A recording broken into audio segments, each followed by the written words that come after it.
generalmente es una manifestación de alguna alteración que está subyacente a esta manifestación.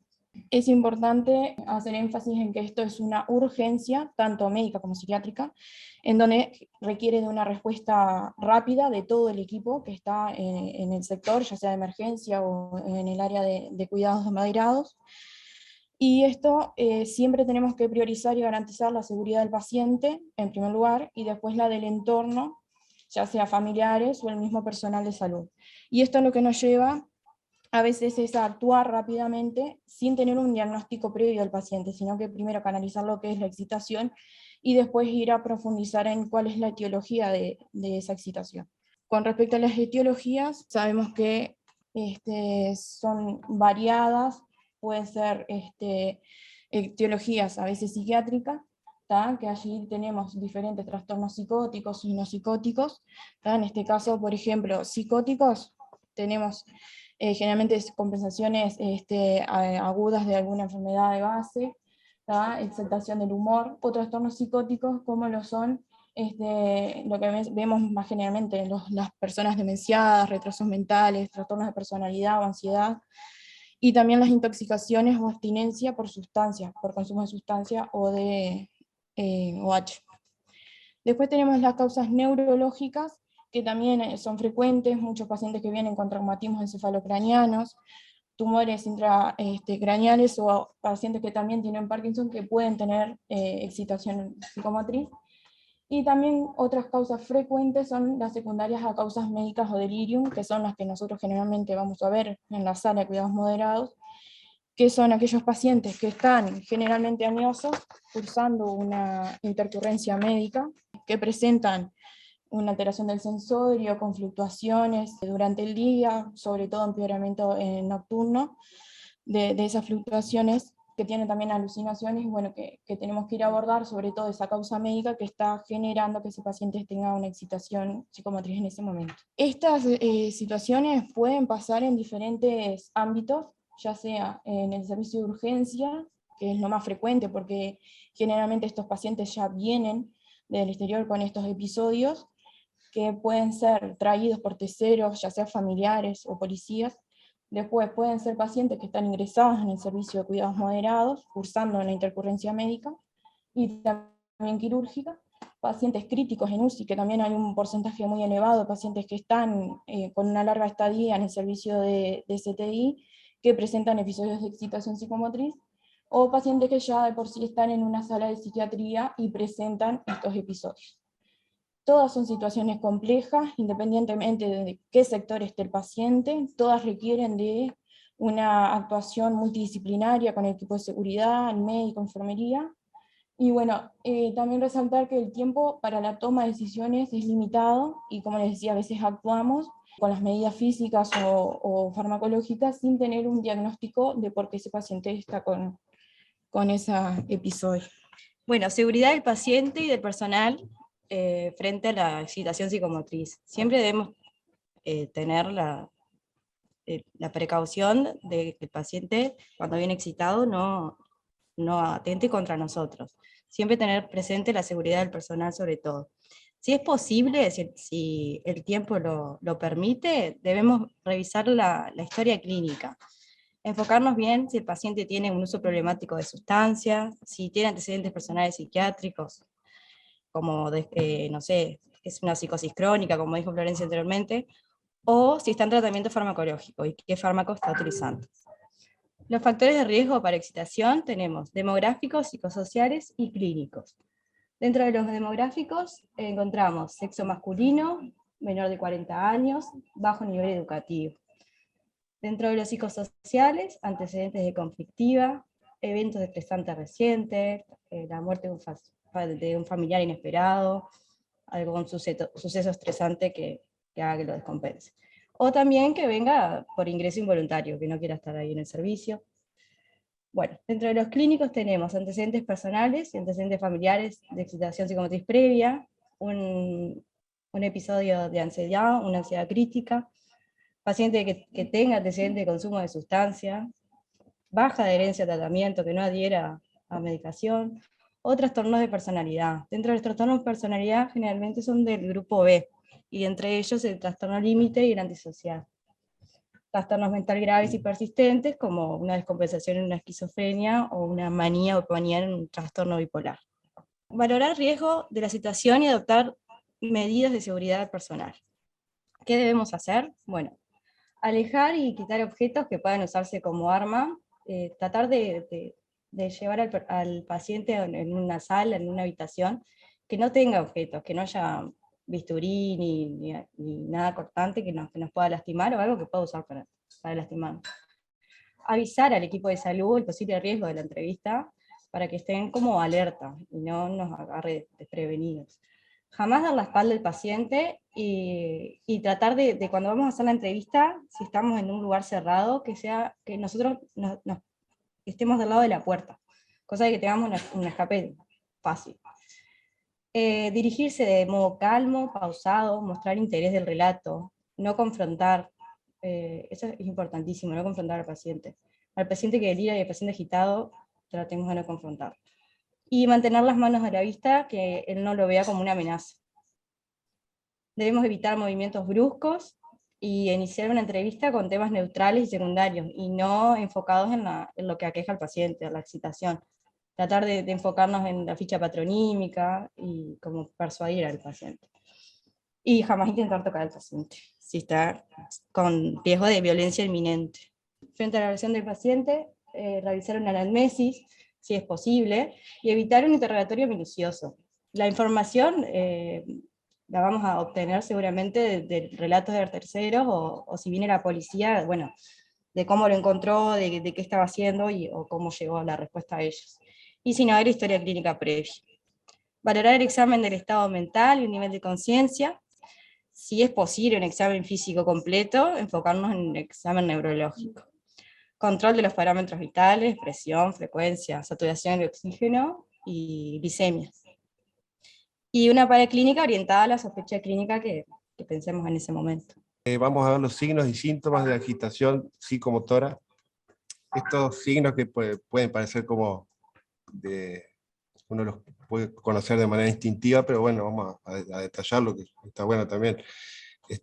En cuanto a los cambios en el comportamiento, una actitud combativa del paciente, un comportamiento inapropiado sin un propósito claro, la hiperreactividad a los estímulos, incapacidad para permanecer callado, sentado, es un paciente que nos invade, ¿verdad? Una gesticulación exagerada, con una expresión facial tensa y expresión de enojo. Se puede ver una apertura palpebral más grande de lo habitual, con la mirada fija, un contacto visual desafiante y prolongado, tono de voz elevado, o el paciente permanece en silencio o con negativo a comunicarse, un estado emocional alterado, ansiedad, irritabilidad, hostilidad, y directamente, bueno, agresión verbal y o física contra uno mismo u objetos. En cuanto a los cambios cognitivos que podemos encontrar, ahí puede haber fluctuaciones en los niveles de conciencia en el momento que atendemos al paciente. Ahí puede haber desorientación temporoespacial, tendencia a la frustración, dificultad para anticipar consecuencias, y pueden existir ideas delirantes o alucinaciones también. Cambios en los parámetros físicos. Podemos encontrar fiebre, taquicardia, taquipnea, sudoración, temblor y signos neurológicos como dificultad para caminar. Estos son factores sugestivos de violencia inminente. Bueno, ya acá tenemos paciente que cierra los puños, los muestra, los agita, levantarlos por encima del hombro, golpear la palma de la mano con el puño, asumir posición de ataque, la expansión del tórax en una inspiración forzada, digamos, y buscar un objeto utilizable como arma. Y bueno, esto es un protocolo, un algoritmo de atención inicial, ¿verdad? Para el manejo de la excitación psicomotriz. Primero identificar los síntomas, como decía Florencia al principio, una conducta motora aumentada con alteraciones en la esfera emocional. Ya hecho el diagnóstico del paciente agitado, se implementa el protocolo, ¿verdad? Lo primero es tratar de calmar al paciente de forma verbal. hacer una descalada verbal, digamos, no subir de tono de cómo el paciente viene, porque eso no va a terminar bien nunca.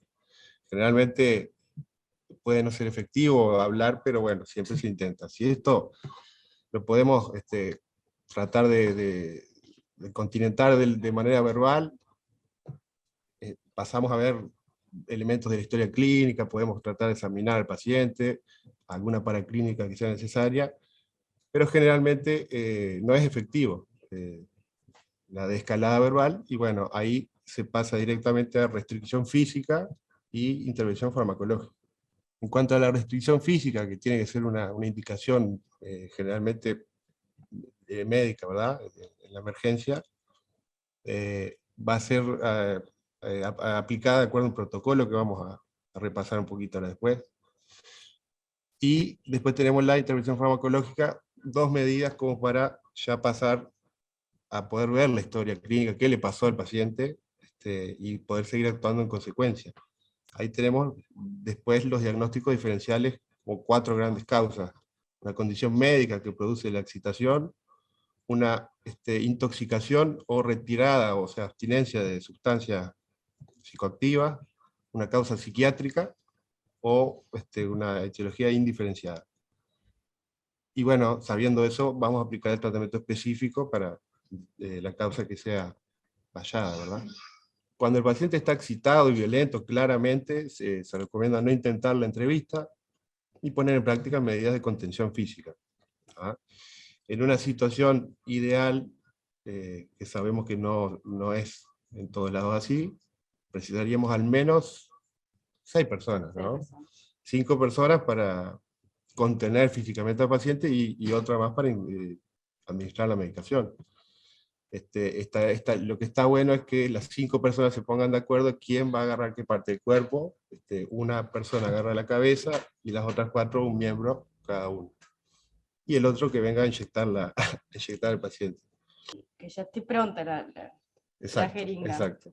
Las medidas de contención se van a retirar cuando cuando estemos seguros de que va a estar tranquilo el paciente y que hay suficiente número de auxiliares para ayudar en el momento. En pacientes intoxicados, recordar colocar en decúbito lateral izquierdo por riesgo de aspiración. Bueno, en cuanto al tratamiento farmacológico, en la mayoría de los casos debemos iniciar el tratamiento.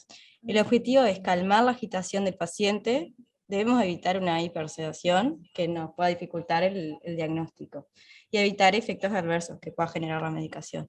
Si el nivel de excitación no admite la vía oral, vamos a administrar por vía intramuscular. Se desaconseja en las guías, no se usa la administración intravenosa. ¿Qué tener en cuenta la administración intramuscular? Bueno, la edad y el peso, y saber que la velocidad de absorción depende de la distribución y el volumen del tejido adiposo subcutáneo. No es lo mismo administrar en un paciente obeso que en un paciente flaco o un paciente anciano también. Sitios de punción, el glúteo mayor y el músculo deltoides. El glúteo mayor admite más cantidad. Generalmente se administra en el glúteo mayor. Tratamiento de primera línea, tenemos a las benzodiazepinas.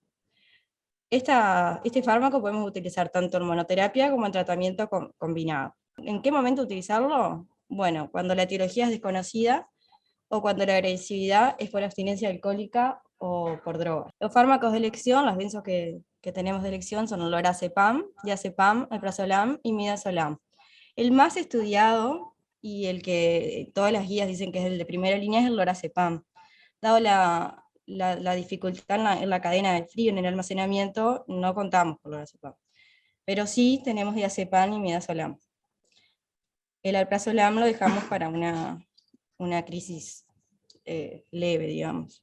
No está recomendado el uso en pacientes que sospechamos un daño cerebral, una intoxicación por drogas sedativas o un antecedente personal de intolerancia o efecto adverso, y en ancianos. En este caso, la recomendación es el uso de antipsicóticos. Bueno, en cuanto a los antipsicóticos, el más usado por disponibilidad es el haloperidol. En las guías internacionales aparece la olanzapina intramuscular, aripiprazol, que no contamos acá tampoco.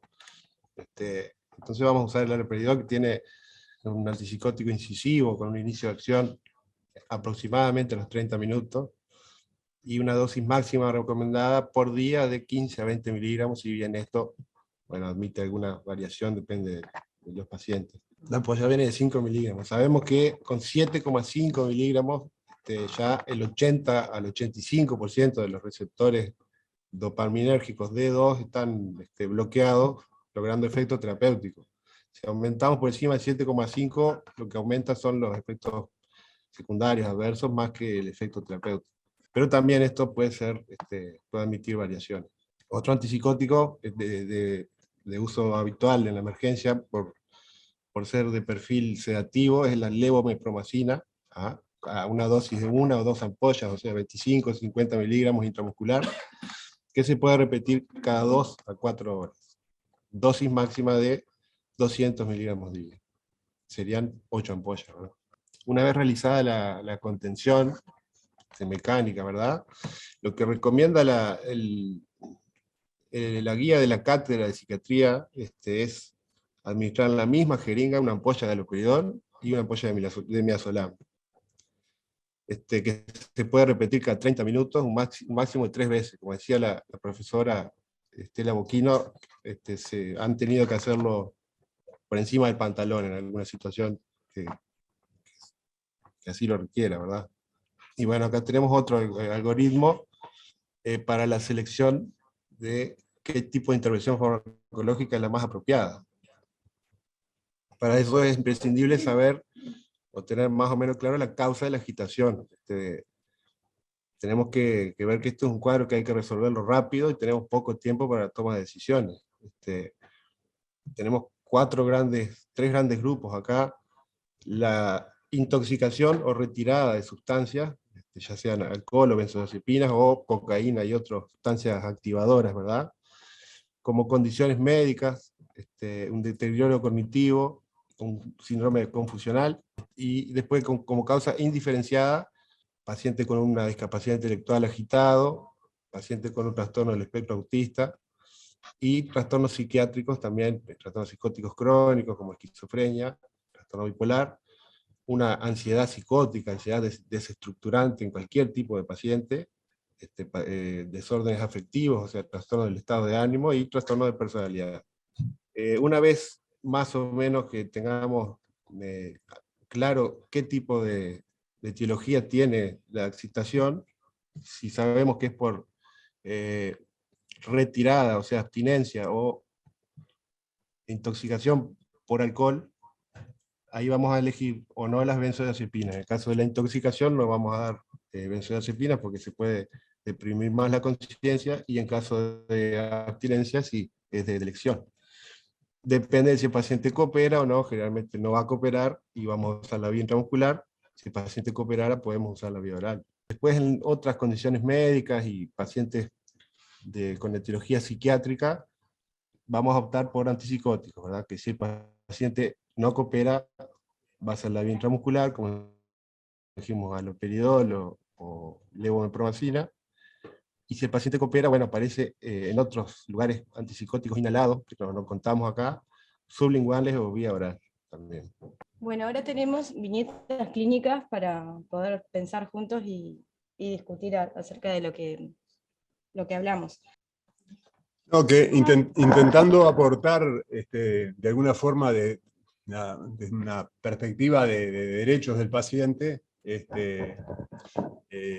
un asunto que hay que tener claro, que esta presentación está basada en un paciente que primero que nada estamos cuidándolo de sí mismo, porque no está en su capacidad de saber y entender acerca de sus actos, que nos está viviendo como amenazantes o que está en una situación la inmensa mayoría de las veces, y que debemos diferenciar esto de aquellas otras conductas violentas que pueden tener pacientes o familiares deliberadamente, y que no es el equipo de salud que tiene que contenerlo, ¿no? Son cosas distintas.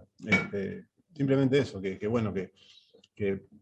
primero que nada, cuando tomamos una actitud deliberada, restrictiva de la libertad del paciente, y le estamos imponiendo medidas físicas y farmacológicas compulsivas, primero que nada estamos defendiendo al paciente o cuidándolo de su potencial lesividad para sí o para el equipo.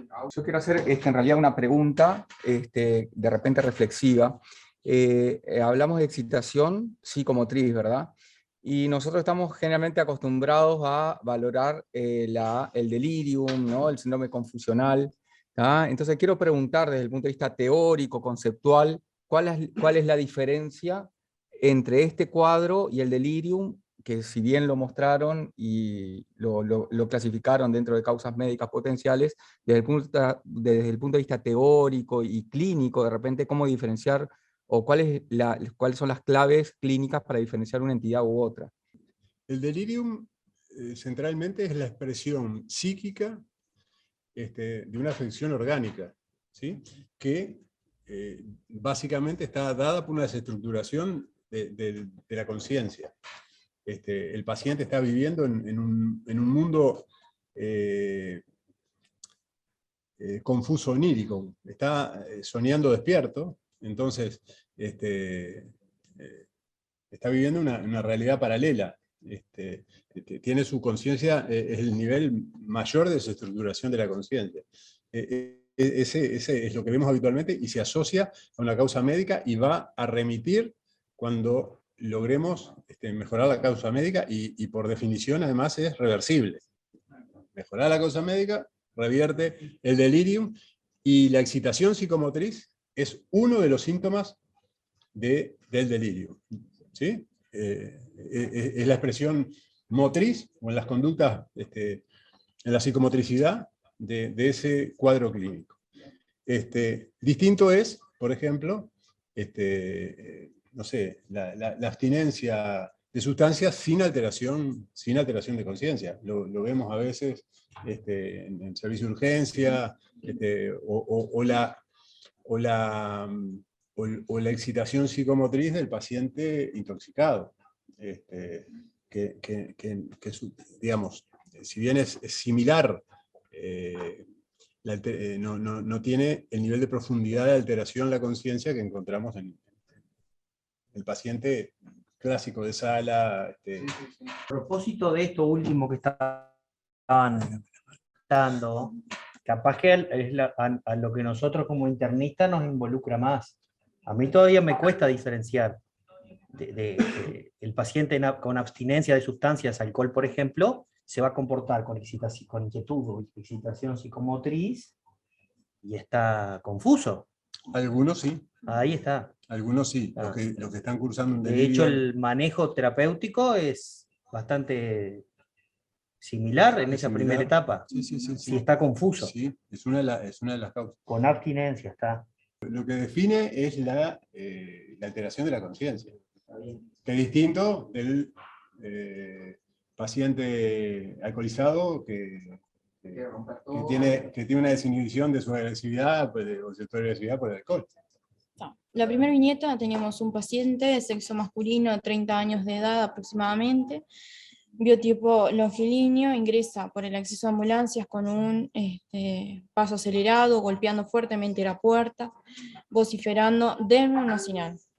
Su hermano entra atrás de él y relata que estuvo consumiendo cocaína hasta hace 2 días y desde la tarde de hoy lo encuentran nervioso, que no es capaz de quedarse quieto, y este paciente no tiene antecedentes personales médicos a destacar.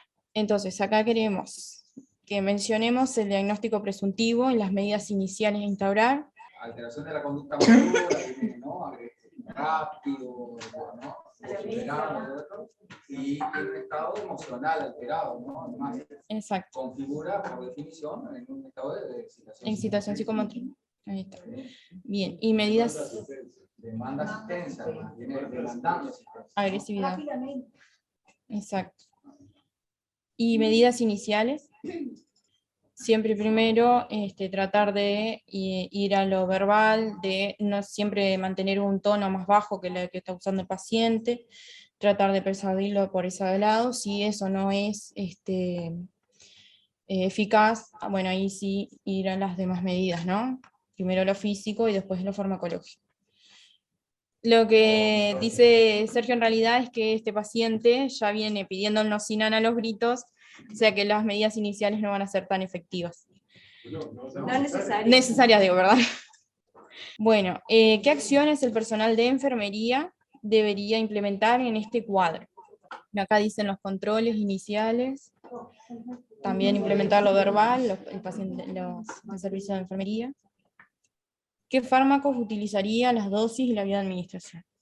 A mí me parece que esto de las acciones del personal de enfermería es central, porque mucho antes de que lo vea un médico, lo ve el personal y lo contiene el personal de enfermería, y habitualmente nuestro personal de enfermería sabe abordar muy bien estos pacientes. Y el administrativo también. Y el administrativo también.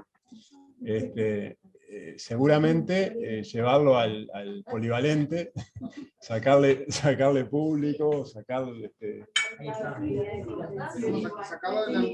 ahí va.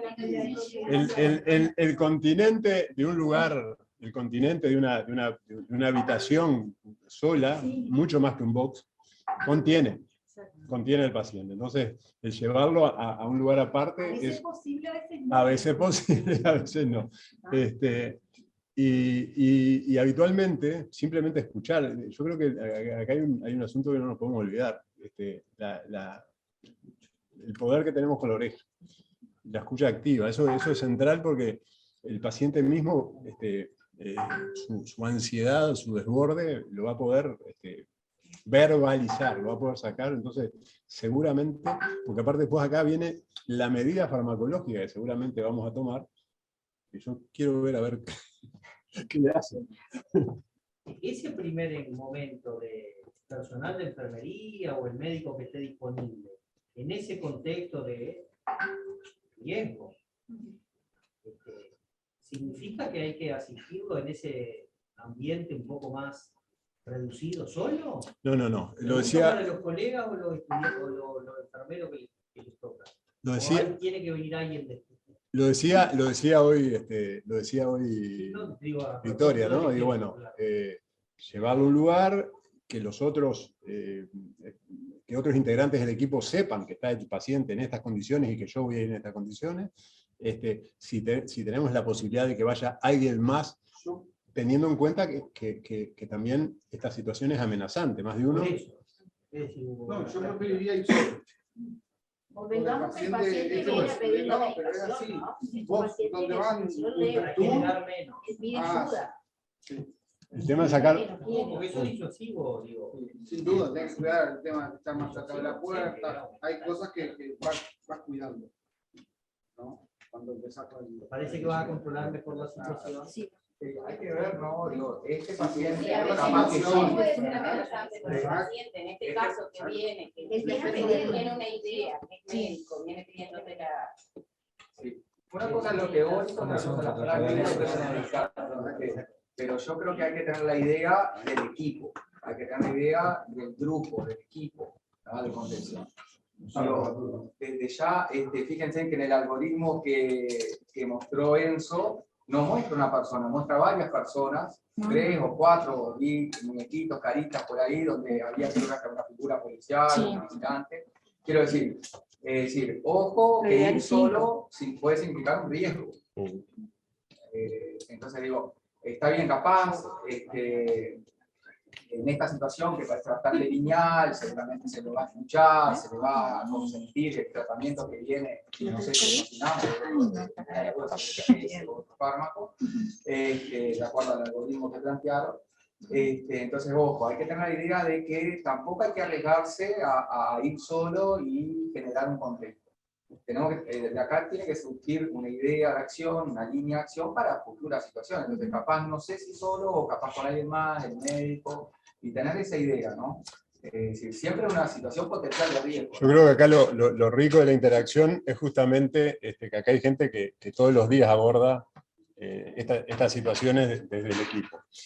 Yo creo que hay dos nociones que son centrales. El dinamismo del cuadro es una, ¿no? Que viene el paciente y eventualmente lo toma Hugo en el polivalente y el paciente baja, él entiende que puede hacerlo, o no.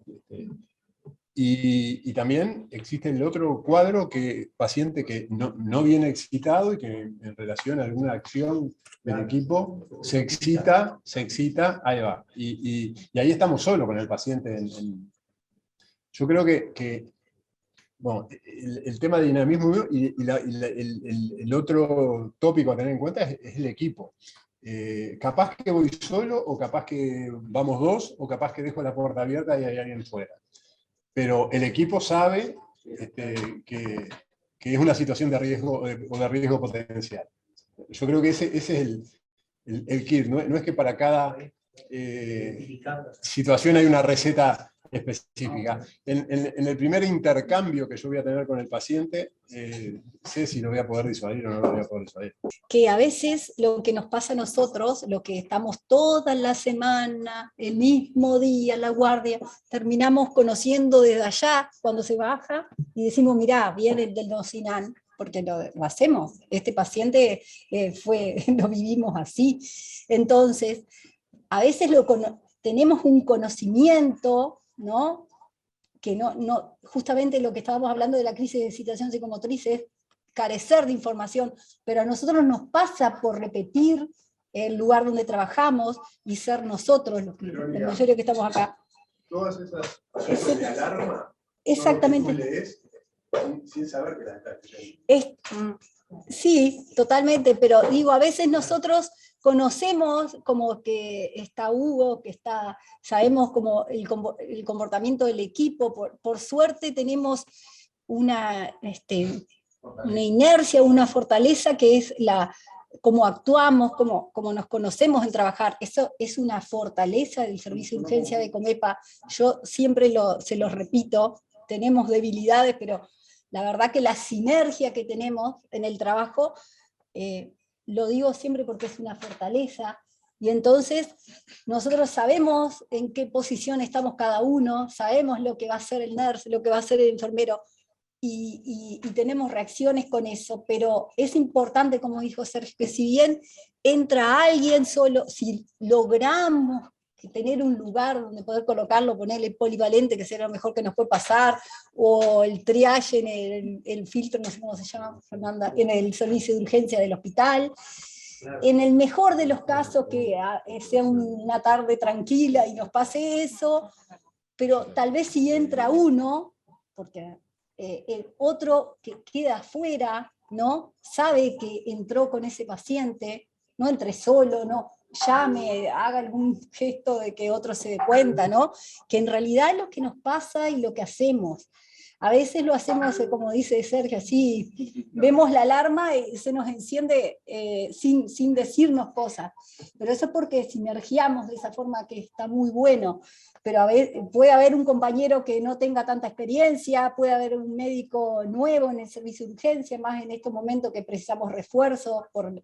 Y entonces es bueno que también tomemos en cuenta eso. Alguien puede entrar, o el enfermero o el nurse, pero alguien puede estar afuera o entrar junto. Yo les digo que yo entro con alguien, ¿no? Con ese paciente.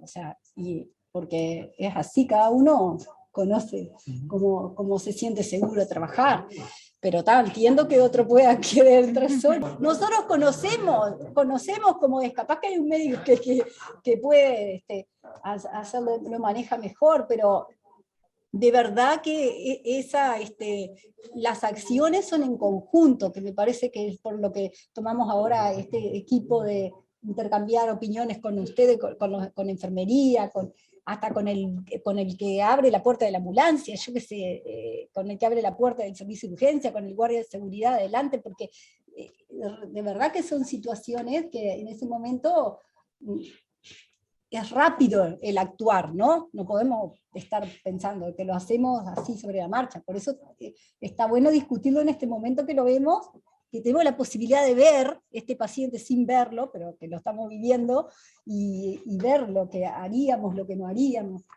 y cómo sale, ¿no? Que es lo más importante, que salga todo bien para el paciente y para nosotros. Alguien le puede encontrar en la bolsillo, viste, la situación, y el paciente acceder a algunas cosas que no viéramos, ¿no? Tan dinámico como la situación misma que plantea. Parece que la solución en ese primer instante puede venir con un chispazo de conocerlo, de saber cómo interpretar algunas cosas por ahí, ¿no? Dice William, con respecto a la teología, ¿Cuál es la más frecuente? Creo que saberlo nos puede orientar la solicitud de exámenes o la interconsulta pertinente. Y dice Andrea Borjas, me gustaría saber cuáles son los pasos a seguir en caso de que no logremos la contención del paciente y se fugue del servicio. En cuanto a la etiología, hay que mínimamente recabar algún tipo de datos para saber en el contexto que nos encontramos, no tenemos como la causa más frecuente, digamos. Tal vez en este paciente que tenemos, al hermano que entra diciendo, nos cuenta que es un paciente que consume habitualmente cocaína, está en abstinencia hace 2 días, podemos orientarnos, no estamos 100% seguros que sea la causa, porque puede pasar un mes y medio, pero ya nos orienta para una crisis de excitación psicomotriz secundaria a abstinencia de sustancias, ¿verdad? La causa médica es la más frecuente en los cuidados intermedios y la intoxicación es la más frecuente en la urgencia. Que uno cuando, no sé por qué, cuando va a ver un paciente con una crisis de excitación así, bueno, este paciente que claramente la etiología la está diciendo el familiar, que viene diciendo que consume cocaína, que hace 2 días que no consume, ¿no? Y que no tiene 30 años, y que, claro, obviamente que son presupuestarios, sin ninguna duda, pero también en un lugar donde se presenta la crisis de excitación psicomotriz, en el servicio de urgencia, cuando uno lo llaman a las 4 de la mañana porque hay una crisis de excitación psicomotriz en el tercer piso, el internista va decidido a buscarle algo, por suerte. Lo satura, le hace un bicote, le toca, si no tiene una retención aguda de orina, le mira la sonda a ver si no está tapada, busca la fiebre, busca las causas médicas. No sé por qué en el servicio de urgencia no piensa en otras causas. Si me permiten, capaz, en esto que significa el impacto inicial de lo que es el diagnóstico ese que arranca desde antes de ingresar el paciente al servicio, entra en juego el cuidado del personal, ¿no? Porque en esa actividad que se hace una primera mirada diagnóstica, está claro que se está cuidando al conjunto. Y como decían recién, que es todo un arte, ¿no? Y no hay una misma receta para todas las situaciones, me parece que es un elemento concluyente claro, ¿no?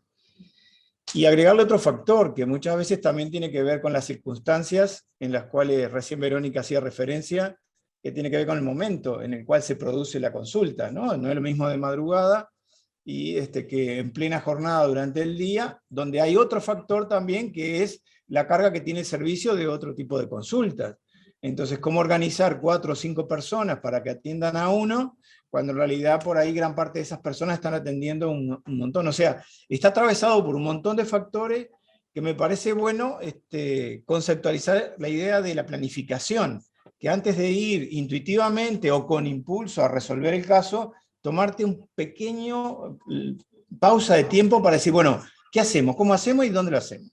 ¿No? Y eso me parece que es clave, sea tanto para niños, adolescentes o para adultos. Creo que eso es valioso sacar de lo que están intercambiando, que creo que es lo rico de este intercambio, además de lo que los compañeros nos han presentado como disparadores, ¿no? Si se fuga, ¿cuál es la actitud? Yo digo que se avisa, o sea, se hace la denuncia 911, pero no se sabe ni a correr al paciente, ni hacer forcejeo.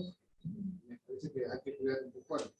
Madera, mayor interno, 2011, un sábado de noche a las 3, 4 de la mañana. Llega el paciente gritando esto, denme unos Irán. Bueno, ¿qué podemos más o menos sacar? El paciente ya conocía de alguna manera la droga, conocía el servicio. En el paciente que está en abstinencia de cocaína, específicamente la levomepromacina tiene un efecto rápido, sedativo y que causa cierto placer, entonces también eso lo tiende a dejar más tranquilo a este paciente que está con una necesidad imperiosa de consumir.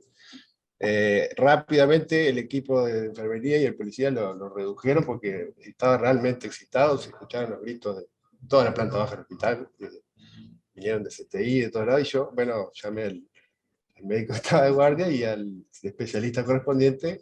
Digo, tengo el paciente que dice tal y tal cosa, denme unosinal, y denle unosinal, dice.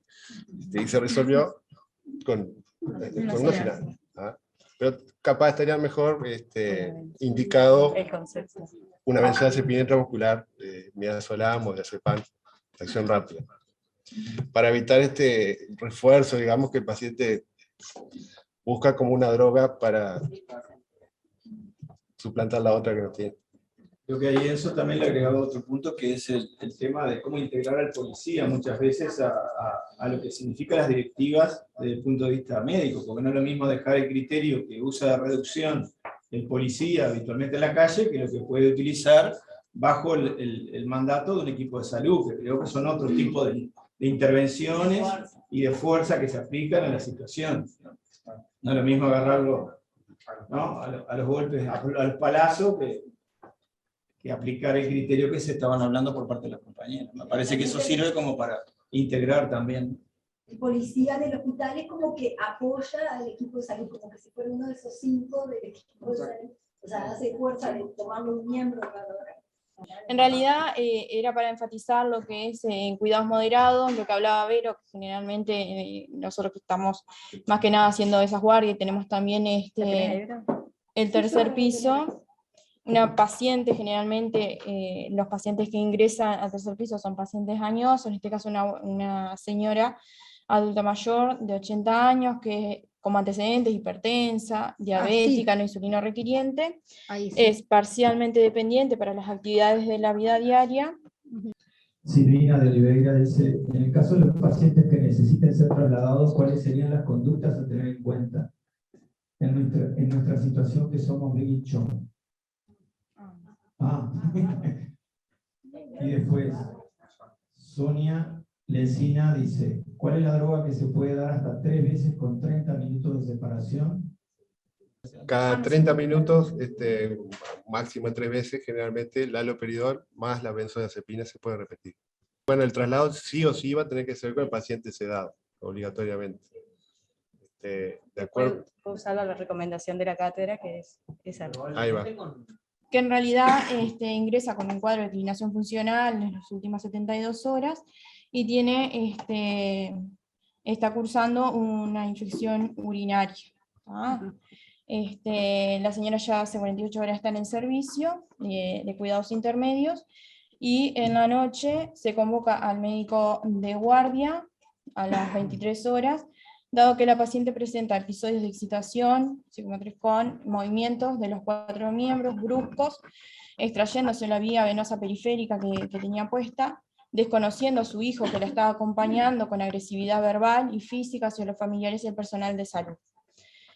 Al arribo del médico de guardia, la paciente estaba desorientada en tiempo y espacio y persona, presentaba dificultad para la exploración física, pero sí, unas constantes vitales estaban normales. Entonces lo mismo, hablar del diagnóstico, las medidas iniciales, las acciones del personal de enfermería, el tratamiento que se iniciaría farmacológico, y bueno, eso. En realidad la agresividad, la heteroagresividad.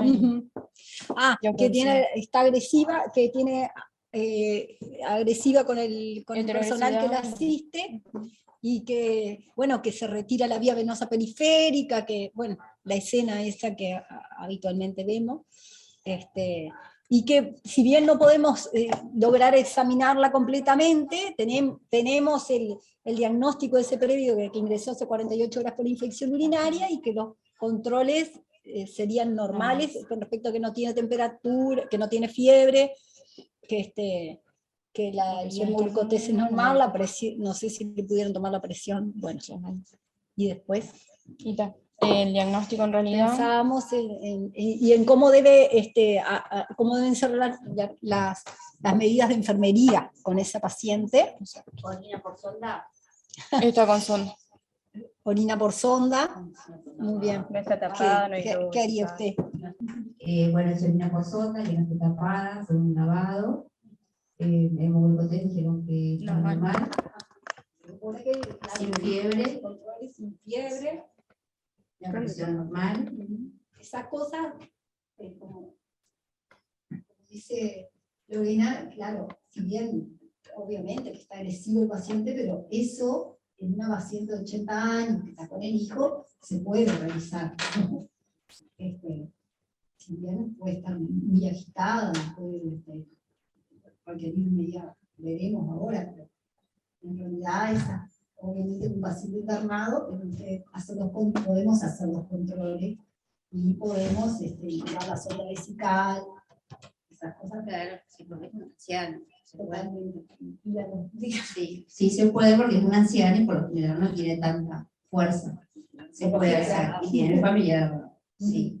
Esos pacientes, claro, tienen un riesgo importantísimo que es el riesgo de caídas. Es una de las cosas que seguramente en un paciente excitado añoso tenemos que tener como primera medida. Que las barandas estén levantadas y que no quede nunca solo, porque esos pacientes... Esas serían las medidas de enfermería que mientras alguien va a llamar, si el médico, el personal, alguno tiene que quedar ahí, tiene que levantar las barandas, bueno, eso puede decir el paciente. No, yo creo partir de la base, primero que nada, del diagnóstico, ¿no? El diagnóstico en este caso no es excitación psicomotriz, es delirio, ¿no? Síndrome confusional. Digo, por las condiciones, el etario, las condiciones médicas y todo. Digo, en el sentido porque además está confusa, en todas las medidas que nosotros le vayamos a dar verbalmente no vamos a lograr nada. Y seguramente ahí ya salteamos un paso, que las medidas de escalamiento seguramente van a ir de la mano de las medidas físicas y farmacológicas.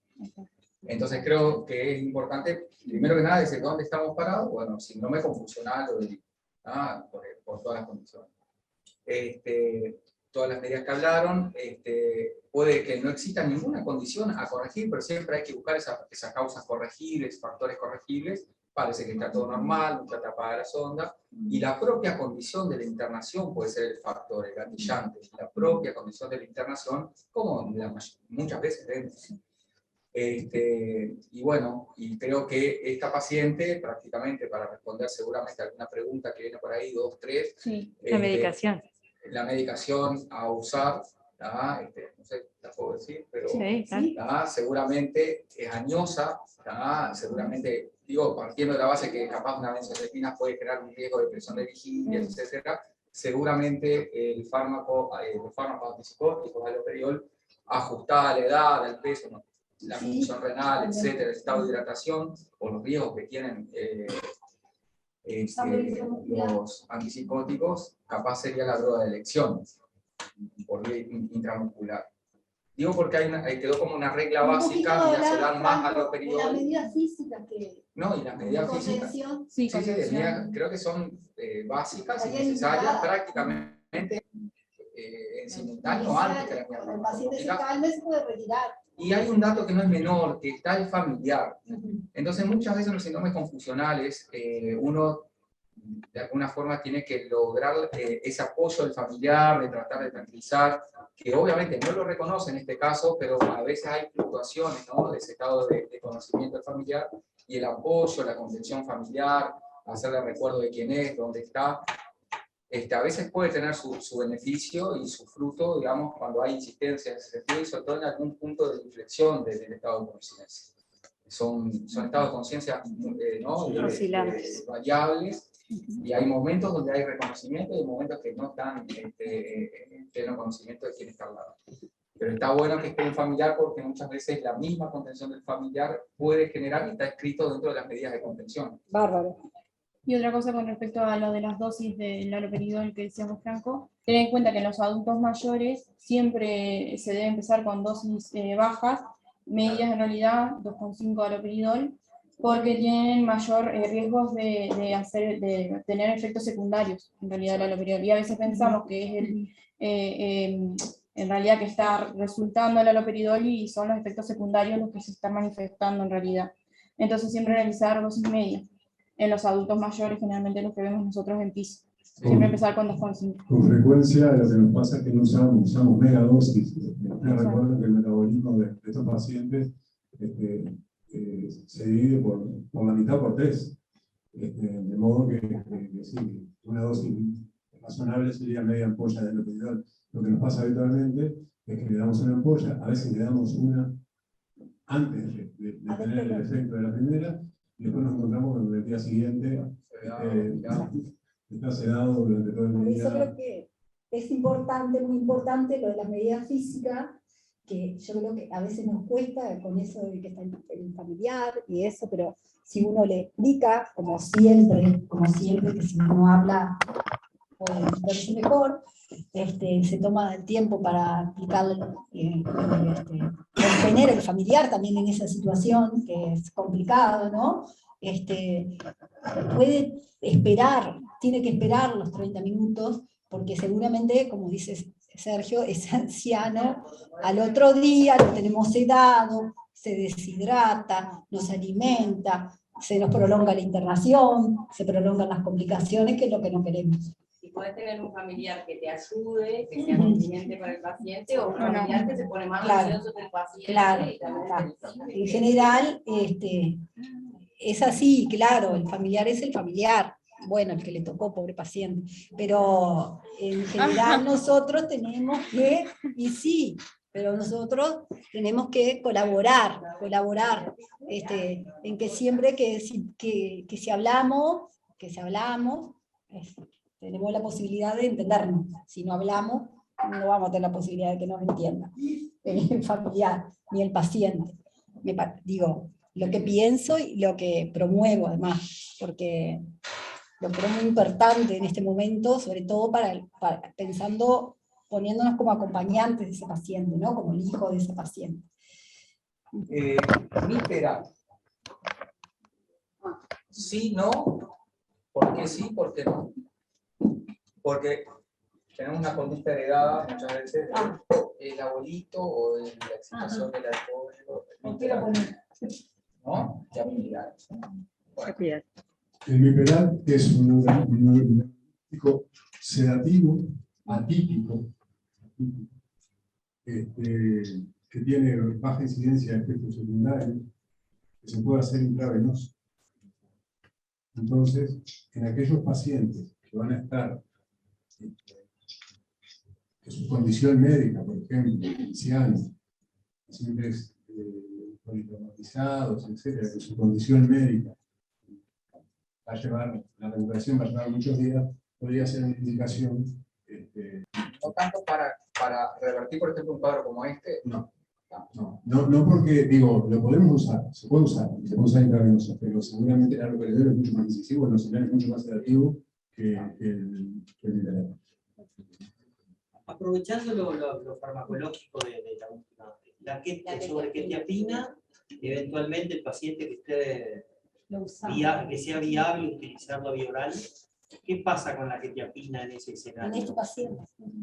¿Hay acción?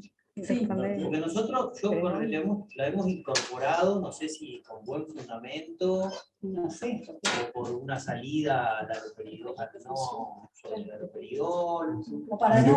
La quetiapina es la vedette en los últimos 10 años.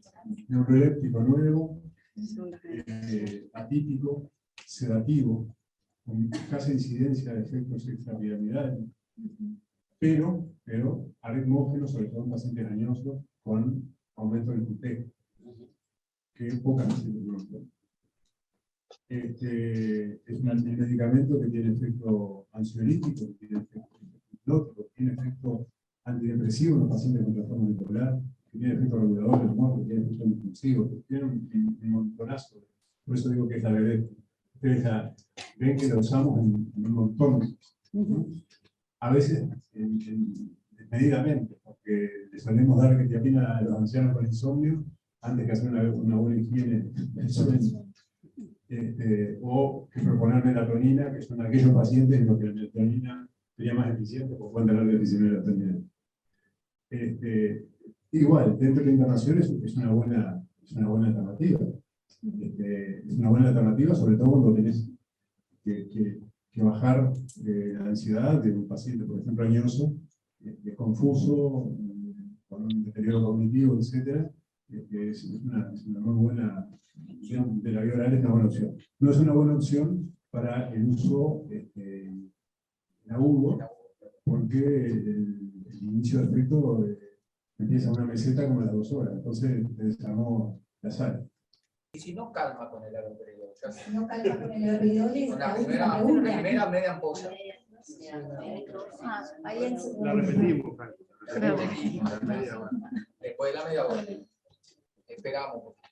No, pregunto porque Franco dice una cosa muy Igual interesante. sigue siendo Nosotros, la mitad de la se trajeron la pauta de manejo específico de neurolépticos y de benzodiazepinas, y la pauta de la cátedra para el manejo de los episodios de excitación psicomotriz que no conocemos, la pauta genérica, pero que se puede usar cuando no conocemos la etiología.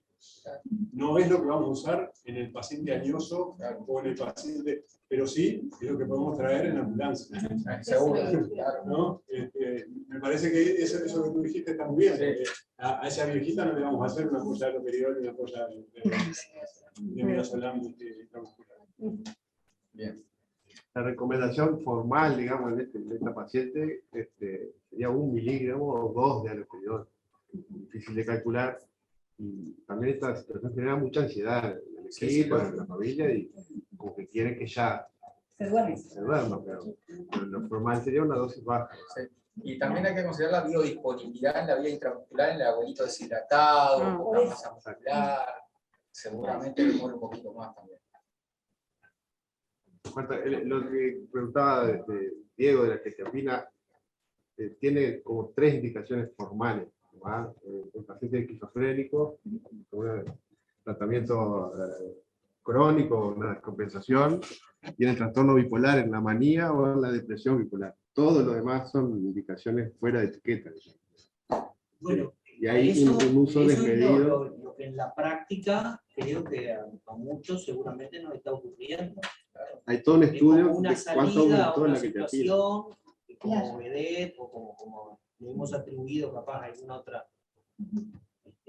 beneficio en la acción y por ahí, pero me parece que tenemos muchos pacientes añosos en sala que en el escenario de la noche estamos indicando quetiapina, si es que ya no la traen y hacemos un ajuste en la dosis. Estamos saliendo por ahí porque no sé si está bien. No es una indicación formal y una tiene indicación su formal. riesgo, justamente. Ese paciente que en la noche ya pasó mal, voy mañana de mañana a pasar visita, me cuentan eso, ¿qué le pongo para la noche siguiente? Ahí va. Quetiapina, no le digo una haloperidol muscular o menos. Eso está pasando en el digo, porque ¿viste? Cómo a veces nos disociamos de lo que formalmente podría, más cuando no es nuestra área específica. Totalmente. Nos vamos como familiarizando con algo que al final nos damos cuenta que no estaba bien. Eso pasa. Esto pasa a nivel mundial. El uso desmedido de la quetiapina, hay varios estudios que el tema de esta paciente no deberíamos usar benzodiazepina. Claro. Entonces lo primero que se nos ocurre es ir al antipsicótico sedativo. Y te cuento cuando te parece que cuando te da la impresión que te fue bien, porque el otro día tenemos un paciente que pasó mejor y está más despejado, que le tuvimos la quetiapina. No, que capaz no tuvo 37 horas. A mí me gustaría, si me permiten, y agradeciéndoles a todos por la participación, que me parece que aprovechamos mucho estas 2 horas, fueron bárbaras, yo aprendí mucho por lo menos, y quiero agradecerle a todos por la buena disposición y los comentarios, pero me gustaría que está presente Sherman, ¿estás ahí, no? Por ahí, que también tomáramos contacto con otras herramientas fuera de la crisis de excitación psicomotriz que tenemos en la institución para manejarnos, que las tenemos que recordar, que las tenemos que tener presentes, porque somos nosotros los que tomamos contacto con estos pacientes del servicio de urgencia y los que podemos seguir el hilo que estos pacientes necesitan para su atención integral o completa, ¿no? Y de verdad que el rol que cumplen ustedes en la urgencia es un rol que tiene mucho que ver con el trabajo que hacemos desde el CIVIDA. Como ya muchos de ustedes saben, el CIVIDA es el Servicio Interdisciplinario para el Tratamiento de Vínculos de Dependencia y Adicción, que hace más de 12 años que trabajamos ahí en Comepa y que funciona en la preventiva desde su inicio. Muchos de los pacientes que han llegado luego a nosotros, primero han estado ahí en la urgencia y muchos también pueden haber sido protagonistas de estos episodios de excitación psicomotriz. Realmente yo aprendí mucho esta noche, quiero volver a agradecerles a los doctores por el aporte, a todos, realmente es un tema que siento que nos atañe a todos, y bueno, y contarles primero en esta oportunidad que el nuestro es un servicio multidisciplinario, las formas de acceder es pidiendo hora con el equipo, ya hemos simplificado los pases, que eso en un momento era muy confuso, y ahora hay un pase para pacientes con consumo problemático de drogas que sean adultos, y otros para que sean adolescentes, donde en un dispositivo relativamente novedoso que también hemos instaurado, que se llama ESIRCA, hacemos un acompañamiento específico para adolescentes con consumo de alcohol, marihuana y cualquier otra droga que pueda llegar ahí por la urgencia. Simplemente se le da una hora, hasta donde tengo entendido, los mismos compañeros y compañeras administrativos ahí en la urgencia pueden dar hora con ESIVIDA. La idea es que los pacientes que lleguen ahí, en la medida que logren estabilizarse, puedan salir ya con una hora para poder conversar con nosotros. Sabemos que esto es parte de un proceso donde no siempre hay una oportunidad, una voluntad, una decisión de hacer un proceso terapéutico luego de un episodio, pero sí los episodios que llevan a muchas de estas personas a la urgencia son oportunidades, y oportunidades que también tenemos que saber aprovechar. Oportunidades donde la clave es poder aumentar la conciencia de que esto que me sucedió no fue producto del azar, no fue solamente porque la moto derrapó y se cayó, no fue solamente porque tuve un problema con alguien y terminamos a las piñas, sino también seguramente tuvo que ver con la manera y la oportunidad en la que consumí el alcohol o cualquier otra droga, y que muchas veces es un factor de riesgo ante estas situaciones. Entonces, poner a disposición de todo el equipo de salud, una vez más, nuestro equipo, un equipo que ya venimos trabajando, les decía, hace muchos años, y que hemos aprendido mucho con nuestros pacientes. Y que es cierto que a veces son pacientes complicados. Históricamente eran los pacientes que echaban de las urgencias todo el tiempo. El alcoholista que venía todos los fines de semana, el consumidor de cocaína que siempre aparecía arrepentido los domingos de noche, y que juraba que una vez más lo va a dejar, y juraba a todo el mundo. Sabemos que también a nivel de la empatía y de la transferencia y contratransferencia son pacientes que generan desgaste. Y ahí, para redondear, quiero tomar dos cosas. Una que decían ustedes también, lo decía Sergio, ¿no? Que muchas veces no es que los pacientes se vuelven violentos o agresivos por el consumo de drogas.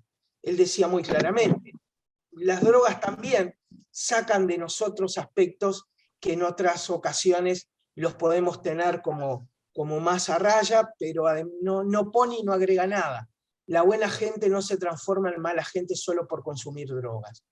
Y lo otro es tener en cuenta que una persona intoxicada muchas veces es una persona que tiene mucho miedo, especialmente si es de sus primeras intoxicaciones.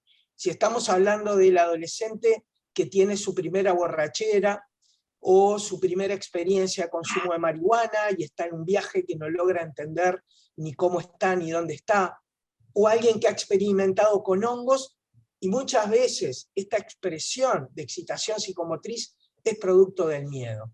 Y ahí también es clave lo que decían ustedes, la importancia de la escucha, la empatía, un espacio contenedor, no solo desde lo edilicio, sino también desde el vínculo que ustedes puedan establecer con una persona que muchas veces está asustada porque no puede ubicarse donde está, y lo que necesita es alguien que le dé una referencia clara para poder bajar esa ansiedad. Y capaz aprovechar a consultar y a expresar más que nada lo que representa lo que decía Germen en cuanto a ofertas hacia los pacientes, pero también en lo que tiene que ver con lo intrainstitucional, ¿no? Hay dos aspectos, que sería la oferta de servicios hacia afuera, pero también lo que significa las condiciones que muchas veces los consumos, varios, ¿no?, se presentan también en personal.